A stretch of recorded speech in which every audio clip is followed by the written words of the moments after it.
উত্তর চব্বিশ পরগনার গাইঘাটার বিজেপি বিধায়ক সুব্রত ঠাকুর কি তৃণমূলে যোগ দিচ্ছেন? প্রশ্ন তুলেছেন কেন্দ্রীয় প্রতিমন্ত্রী শান্তনু ঠাকুর। ঠাকুরবাড়ির নাট মন্দিরে সিএএ মতুয়া কার্ড দেওয়াকে কেন্দ্র করে ঠাকুর পরিবারের দ্বন্দ্বের মধ্যেই শুরু হয়েছে নয়া বিতর্ক। শান্তনু ঠাকুরের বিরুদ্ধে রাজনীতির অভিযোগ তুলে সরব হয়েছেন তৃণমূল বিধায়ক মমতা বালা ঠাকুর। সিএএ নিয়ে পারিবারিক দ্বন্দ্ব চরমে। এই পরিস্থিতিতে প্রশ্ন উঠছে, ঠাকুরবাড়ির বিজেপি বিধায়ক সুব্রত ঠাকুর কি তৃণমূল কংগ্রেসে যোগ দিতে চলেছেন? বারবারই রাজ্য রাজনীতিতে আলোচনার কেন্দ্রবিন্দুতে থাকে উত্তর চব্বিশ পরগনার গাইঘাটা বিধানসভা কেন্দ্রের ঠাকুরবাড়ি। সিএএ, এনআরসি, এসআইআর নিয়ে ইতিমধ্যেই সংসদে ঝড় তুলেছে তৃণমূল সহ বিরোধীরা। বাংলায় এসআইআর আবহে এবার নয়া বিতর্কের সূত্রপাত।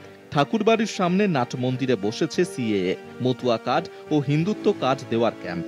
200 টাকার বিনিময়ে দেওয়া হচ্ছে কার্ড। এই কার্ড দেখিয়ে পরবর্তীকালে সিএএ এর জন্য আবেদন করা যাবে বলেই সূত্রের খবর।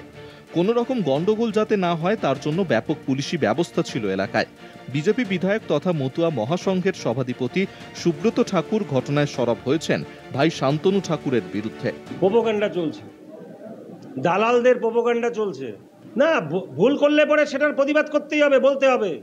আর সেটা বলতে যে যখন সে উগ্রতা দেখাবে, যা অ্যাট্রোসিটি দেখাবে, ক্ষমতার অপব্যয় করবে এবং এরকম আঙুল দিয়ে বলবে যে তোকে 2026-এ কে টিকিট দিয়ে আমি দেখে নেব, আর আমি উড়ে এসে জোরে পড়েছি এটা বলবো, এর প্রতিবাদ করতে হবে। নালে পরে এরপরে আরেকটা ভুল করবে। তৃণমূলে যোগ দিয়ে মন্ত্রী হওয়াই একমাত্র লক্ষ্য সুব্রত ঠাকুরের। পাল্টা বিজেপি সাংসদ কটাক্ষ করেছেন সুব্রত ঠাকুরকে। বিষয় হচ্ছে যার সত্তার লোভ, সে যে কারোর সঙ্গেই ঝামেলা পাকাতে পারে।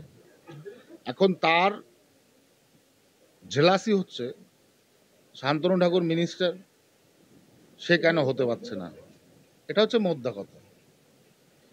যার জন্য সে টিএমসিতে জয়েন করবে। আজকে টিএমসির লোকজন ঘরে নিয়ে সমস্ত কিছু ওখানে বক্তব্য দিয়েছে। তো স্বাভাবিকভাবে বোঝা যাচ্ছে যে সে টিএমসির সত্তা পাবার জন্যই তার এই অ্যাক্টিভিটিস, আর যেগুলো বলছে সমস্তগুলো হচ্ছে ভুয়ো। তৃণমূল সাংসদ মমতা বালা ঠাকুর বলেন, পুরো বিষয়টাই পারিবারিক। তবে সুব্রত ঠাকুর তৃণমূলে যোগ দেবেন কিনা সেটা তাঁর ব্যক্তিগত ব্যাপার। এটা তৃণমূলের বিজেপির কোনো ব্যাপার নয়। এটা তার কারণ হচ্ছে সুব্রত ঠাকুরকে ছোট করার জন্য দেখছে যে এখন আমার তো আর কিছু করার নাই।